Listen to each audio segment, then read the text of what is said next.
semuanya, kenalin aku Zalfa. Selamat datang di podcast Kewirausahaan.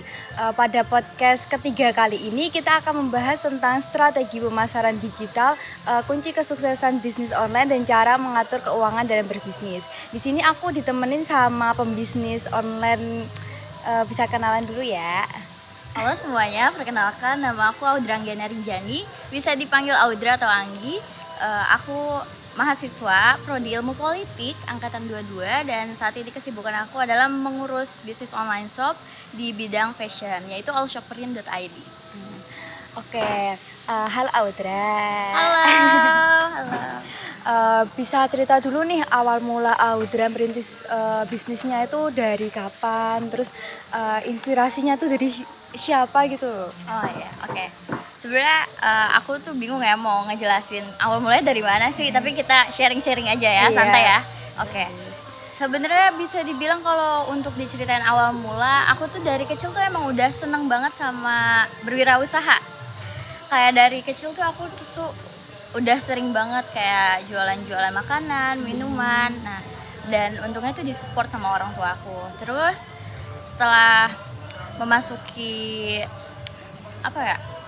media sosial, dan waktu itu tuh lagi baru banget masuk tren Instagram di Indonesia. Nah, di situ tuh aku mulai banyak banget belajar tentang bisnis online shop, dari yang awalnya cuma ngelihat toko-toko online, seneng nge-stalk mereka, terus sampai akhirnya aku juga pengen deh punya toko online gitu. Sampai akhirnya ya waktu itu kan masih kelas 2 SMP ya, jadi kan masih belum punya bank atau intinya kayak persyaratan-persyaratan mendukung kayak KTP atau apa kan belum ada. Cuma karena disupport juga sama orang tua, akhirnya aku nekat bangun bisnis online shop, toko online. Terus di situ mulai masarin. Dulu tuh lagi tren juga Musical.ly.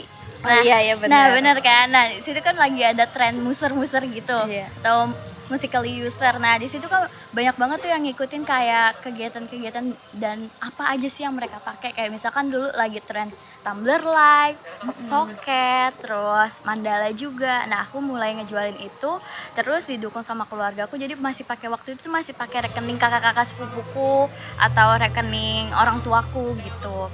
Nah itu sih awal mulanya sampai akhirnya berani memulai rintis bisnis online shop ini di kelas 2 SMP. Terus dengan perjalanan waktu sampai akhirnya beralih dari yang awalnya itu jualan box soket, Mandala, terus ya hal-hal yang berkaitan dengan Musical.ly. Yang lagi itu ya, apa tren-trennya gitu Nah, ya. terus bergeser ke Sitmas dulu sebelum ke bisnis fashion. Kenapa sih dulu tuh milih bisnis Sitmas atau skincare gitu? Soalnya dulu tuh kayaknya di Indo tuh masih susah banget gak sih buat dapetin Sitmas Iya, kayak bener. gitu.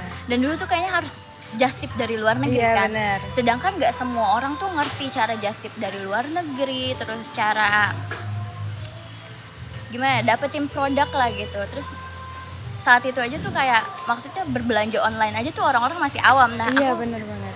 ngegunain si peluang ini tuh buat bisnis aku gitu loh. Terus tapi karena aku rasa seiring berjalannya waktu jadi makin banyak pesaing di bidang skincare itu, akhirnya aku beralih ke fashion. Awalnya coba-coba tapi ternyata cocok karena mungkin emang menjalani apa yang sesuatu yang kita suka, jadinya lebih gampang kali Iya, ya. benar-benar. Kayak gitu sih awal mulanya gitu. Jadi udah dari SMP udah lama banget ya, sampai Iya, saat betul. ini masih berjalan ya. Alhamdulillah. Gimana sih Audra menemukan platform pemasaran digital yang paling efektif buat bisnis Audra ini? Jadi kayak awal-awalnya itu loh menemukannya kayak ini tuh ternyata cocok sama bisnisku gitu. Nah itu seperti yang aku bilang tadi, kan awalnya tuh kayak sosmed aja tuh masih awam ya buat masyarakat. Sampai akhirnya awalnya ternyata cuma main sosmed, ngeliat toko online, terus kayak pengen punya juga. Terus sampai akhirnya aku jualan di Instagram. Dulu Instagram kan belum ada mode reel segala macam, Iya, bener. Instastory belum ada kan, sekedar foto. Terus aku tuh dulu tuh sering banget kayak upload di feed, cuma menurut aku tuh kurang efektif. Kayak kalau misalkan, sedangkan kan kita nih memulai semua ini dari pelajar ya namanya kelas 2 SMP gitu kan. Iya. Dan berarti kan masih pelajar, berarti waktunya nggak bisa full time untuk mengurus sebuah bisnis gitu kan. Berarti kan harus dibagi dengan kegiatan sekolah, terus belajar juga. Iya, Nah, bener, manage jadi waktunya. menurut aku waktu itu tuh Instagram tuh nggak efektif. Soalnya kalau kita off sehari aja, itu tuh akun kita tuh bakal kayak ketimpa loh sama akun-akun lain gitu. Nah, sampai akhirnya waktu itu Shopee masuk di Indonesia. Waktu itu Shopee juga fiturnya belum secanggih saat ini. Kalau sekarang untuk penjual baru tuh enak banget ya. Maksudnya kayak daftar tokonya mudah, terus fitur-fitur campaign-nya juga banyak. Nah, dulu aku tuh ngikutin dari awal mula Shopee ada di sini. Awalnya cuma belanja aja, terus kayak dapat notifikasi dari Shopee cara buka toko. Aku baca, ternyata emang enak banget sih jualan Shopee. Di situ kayak menurut aku berdagang yang paling enak itu di marketplace. Kayak kenapa? Jadi marketplace itu kayak perantara ketiga di antara kita nih sebagai supplier or penjual ke customer gitu. Emang marketplace tuh ada kekurangannya, kayak ada biaya adminnya. Cuma menurut aku ya, dari marketplace ini kita nggak perlu upload tiap hari loh, karena kita upload satu katalog aja tuh bisa otomatis produk kita dimunculin di beranda gitu. Jadi menurut aku yang paling efektif untuk jualan online tuh ya dari marketplace itu gitu. Jadi dari Shopee itu ya kamu nyobanya cuma Shopee aja atau ada kayak Lazada dan lain-lain? Oke, untuk aku sendiri, aku tuh tadinya nyoba di 3 platform. Cuma paling pertama itu adalah Shopee. Dari yaitu kelas 2 SMP itu aku udah nyoba di Shopee. Terus di 2021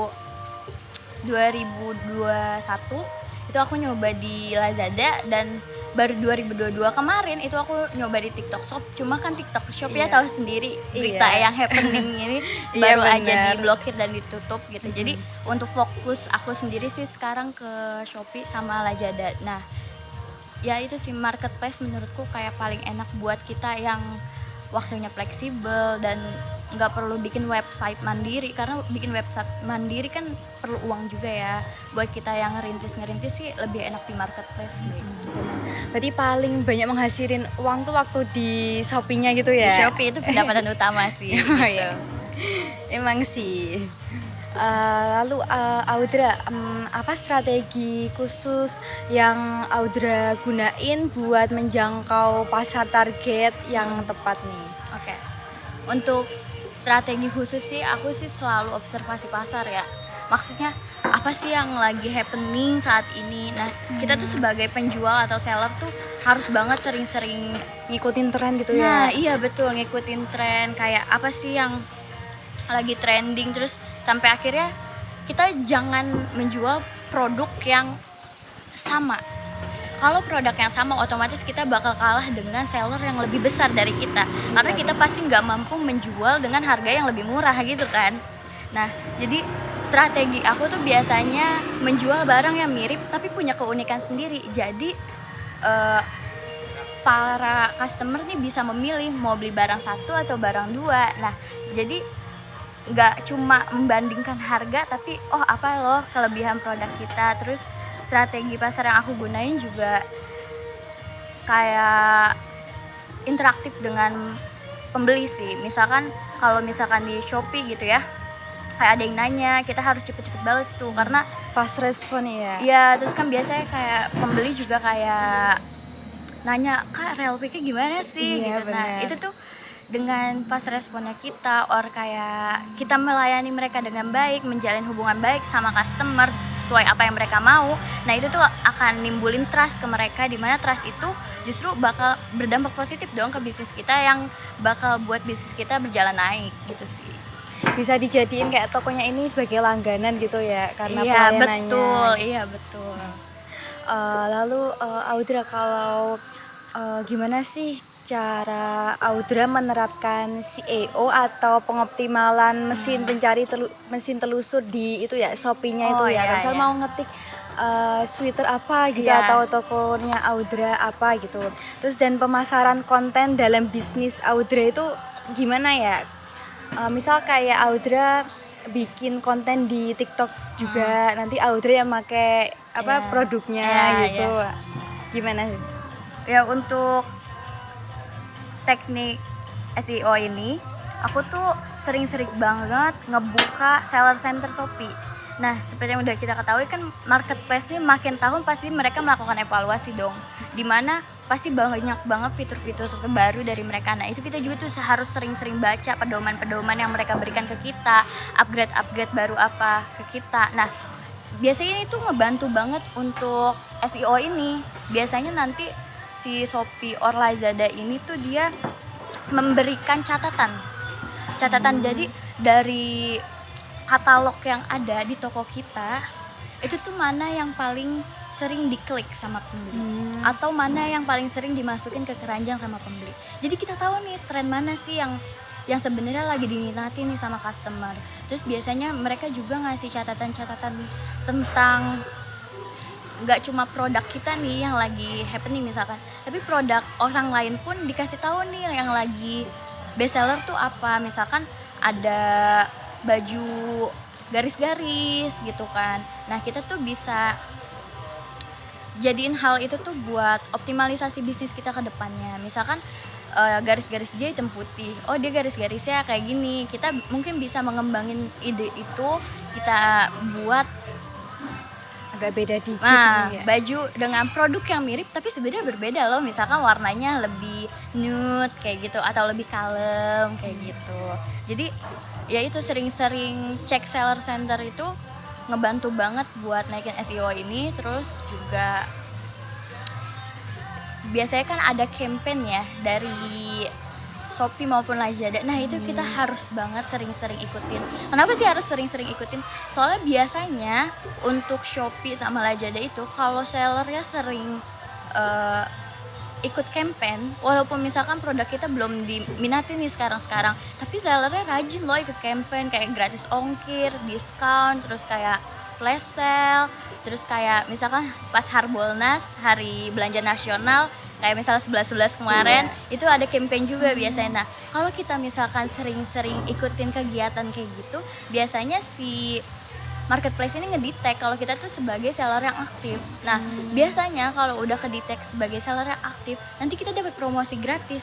Nah, itu kuncinya. Maksudnya kayak gak semua orang tuh bisa dapet kesempatan ini loh. Kan tahu sendiri kalau kita promosi di luar aja tuh mahal gitu kan. Jangankan untuk kayak tampil di website atau tampil di beranda pertama, untuk kayak endorse aja tuh bisa 500.000 ke atas, 1 juta ke atas. Nah, kalau kita udah aktif di marketplace itu, kita jadi prioritas dan produk kita bakal sering muncul di atas kayak gitu. Sering muncul di beranda-beranda juga. Iya, makanya mungkin kalau misalkan si pembeli atau customer ini nyari baju, nah biasanya produk kita tuh langsung di atas gitu. Nah, ini tuh kan berperan banget dong buat apa ya? Bisnis kita berkembang kayak gitu sih. Lanjut ya. Oke. Ke pertanyaan selanjutnya.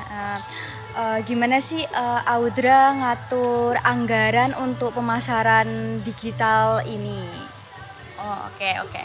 Untuk aku ngatur anggaran buat bisnis aku, sebenarnya cerita sedikit nih ya. Iya, boleh. Awalnya tuh aku tuh kayak cuma bisa dibilang barter or endorse gitu ke selebgram tapi yang nggak mahal ya, maksudnya yang followersnya masih cukup sedikit, tapi maksudnya dia tuh udah punya keterikatan antara pengikutnya gitu kan. Nah, cuma kalau endorse kayak gitu menurut aku ya nggak terlalu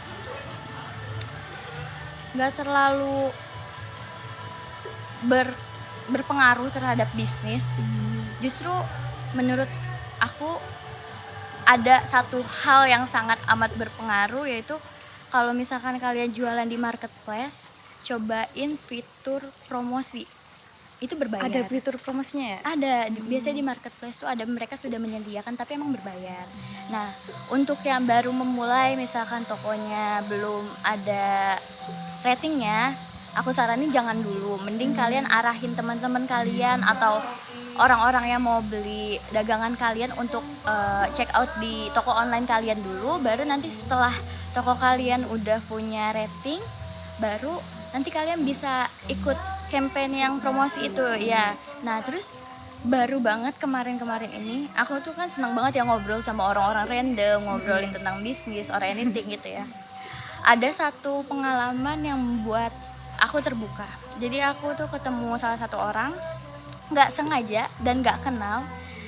Ternyata kita sama-sama punya bisnis, bedanya dia adalah bisnis skincare dan aku fashion. Nah, dari cerita itu adalah yang buat aku tertarik tuh profit dia lumayan, di angka di atas 15 juta per bulan. Nah, untuk aku yang pernah ngejalanin bisnis di bidang fashion itu, aku agak bingung dong. Setauku sekarang tuh skincare tuh pesaingnya di mana-mana. Iya, Kok dia bisa bertahan? Apalagi kamu pernah jual di bidang itu ya, skincare Iya, juga ya. makanya aku kayak bertanya-tanya gitu. Mungkin kalau misalkan fashion tuh semua cewek gitu kan, Iya. kadang kalau lihat aja langsung check out tanpa mikir cocok gak ya gitu. Tapi Iya, yang penting bener. suka dulu langsung check out gitu kan kalau fashion. Nah, kalau skincare ini maksudnya pesaingnya udah terlalu banyak menurutku ya. Kalau baju kan maksudnya bermacam-macam, bervariasi. Iya. Nah, kalau di fashion tuh ada misalkan ada sepatu, ada hijab, ada atasan, ada Iya, bawahan. bener. Pokoknya ada gamis, daster. Pokoknya bidang fashion tuh luas. Tapi kalau skincare itu menurutku sama-sama aja. Iya. Sebagai udah yang pernah menjalani di dalam sana gitu. Ternyata rahasia dia adalah dia itu pendapatan yang tadi aku bilang tadi, sebutkan tadi itu adalah pendapatan pure satu marketplace doang. Dan rahasianya dia adalah dia menaikkan campaign promosi itu setiap harinya. Misal dia membudgetingnya itu sehari cuma 100.000, tapi dampaknya luar biasa terhadap produk dia jadi naik dan muncul di paling atas, dan itu kan jadinya ngebantu banget ya buat promosi dia, naikin bisnis dia, dan pastinya semakin banyak yang beli ke dia di marketplace, pastinya jadi makin banyak juga loh customer yang trust ke dia gitu.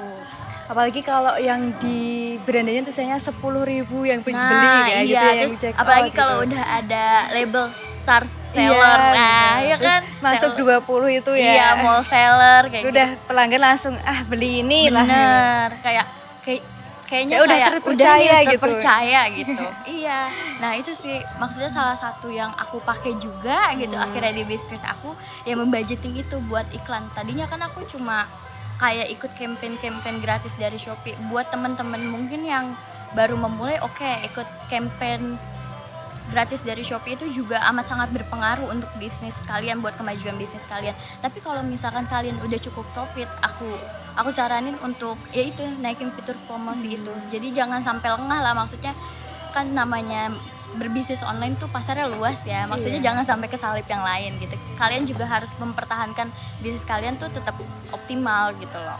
Iya, benar-benar. Lalu ada tips khusus nggak nih Audra yang dapat diberikan buat penonton di rumah? Tips khusus ya, tips khusus aku sih paling kalau misalkan kita mau memulai sesuatu, mulai aja dulu. Kadang kan kita mikir 2 kali, takut berhasil gak ya. Mulai aja dulu dan maksimalin nanti, karena kita tuh punya waktu sama pengalaman.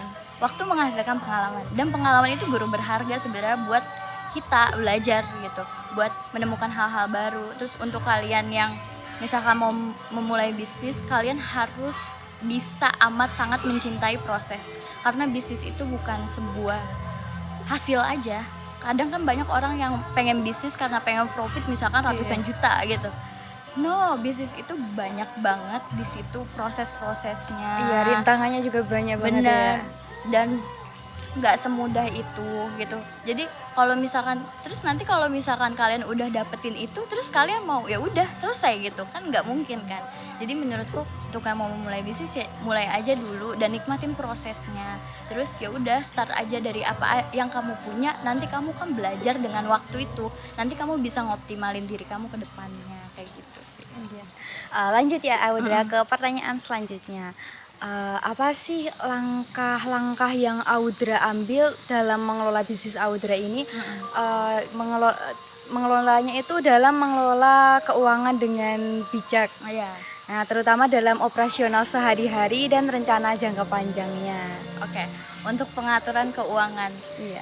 Dulu waktu aku mulai bisnis, benar-benar nggak ada yang ngasih tahu tentang gimana sih nyusun sistem bisnis yang sehat, gimana sih cara mengatur keuangan gitu loh. Sampai aku sendiri melakukan kesalahan, di mana aku nggak memisahkan antara keuangan bisnis sama keuangan pribadi. Iya, itu sering terjadi ya. Nah, itu benar-benar nggak ada yang ngajarin ini gitu loh. Tapi menurutku untuk semua orang yang mau mulai bisnis harus tahu basicnya ini. Karena kalau udah nyampur itu kalian Susah bakal banget. pusing dan kalian pasti bakal ngerasa semua bisnis kalian sia-sia karena uang kalian ya terpakai nggak ke manage gitu. Dan menurut aku ya, untuk pengaturan bisnis sendiri, misalkan walaupun profit kalian naik tapi gaya hidup kalian nggak boleh naik. Kadang banyak orang yang salah seperti itu. Misalkan profit bisnisnya naik, gaya hidup mereka naik. Nah, aku sedang mempelajari hal ini, di mana kita tuh harus mengatur sistem keuangan bisnis. Jadi kalau misalkan kamu sebagai owner, kamu hanya harus mendapatkan uang sebagai owner dengan sistem gaji. Misalkan kamu harus membuat kayak peraturan sendiri untuk bisnismu, kayak SOP-nya gitu. Dan itu tuh kayak budgeting, kayak misalkan untuk owner gajinya berapa? 4 sampai 5 juta misal. Untuk misalkan admin, misalkan gajinya 2 sampai 2,5 juta misal. Ini misal ya. Nah, itu harus sesuai segitu. Jangan sampai gaya hidup kamu tuh lebih dari segitu. Terus aku juga banyak menginvestasikan keuangan bisnis aku tuh untuk jangka panjang. Misalkan bisnis online shop tuh yang digunakan pasti kan alat-alat mendukung ya, kayak misalkan lighting, terus kayak ya kalau fashion kan biasanya gantungan, Iya, nah, terus printer resi gitu. Nah, biasanya aku investasi untuk penunjang seperti itu. Cuma kalau misalkan kamu punya alat-alat seperti misalkan laptop nih, sebelumnya kamu udah punya laptop dan masih bisa digunakan untuk mengatur bisnis kamu, kalau emang belum